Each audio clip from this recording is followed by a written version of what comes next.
Japan के प्रमुख banking समूहों में से एक Mitsubishi UFJ financial group MUFG ने भारत की द्वितीय बड़ी non banking finance company Shriram finance में 20% हिस्सेदारी की खरीद की है।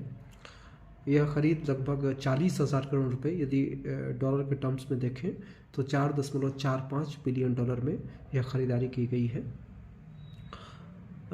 भारत में व्यावसायिक वाहनों, दोपहियों, यात्री कारों हेतु वित्तीयन और व्यक्तिगत लोन सेगमेंट में श्रीराम फाइनेंस की बड़ी हिस्सेदारी है या अच्छी उपस्थिति है।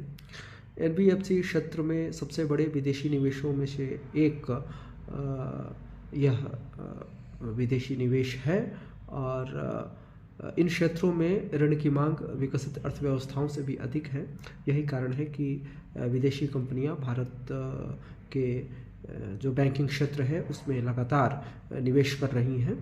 ब्लूमबर्ग के अनुसार वर्ष 2025-26 में ही अब तक 15 बिलियन डॉलर के निवेश प्रस्तावों के समझौते हो चुके हैं।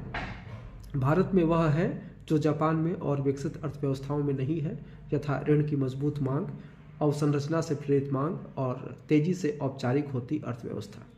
भारत में अभी क्रेडिट पेनिट्रेशन बहुत कम है, जबकि जापान की ऋणात्मक जनसंख्या वृद्धि दर, वृद्ध होते लोग और फलस्वरूप घरों की लगभग शून्य मांग ने बैंकों और बैंकिंग गतिविधियों के विस्तार के बजाय संकुचन को बढ़ावा दिया है। अभी जबकि रूस यूक्रेन युद्ध और अन्य बहुत सारी गतिविधियों के कारण वैश्विक बैंकिंग गतिविधियों में संकुचन आ रहा है, तब भी भारत की तेज़ी से बढ़ती जो GDP है और भारत सरकार द्वारा लगातार वित्तीय सुधार किए जाने के कारण विदेशी कंपनियों का भारत की अर्थव्यवस्था में भरोसा ही नहीं है, बल्कि ये लगातार बढ़ रहा है। ये प्रवृत्ति काफ़ी सकारात्मक है और इससे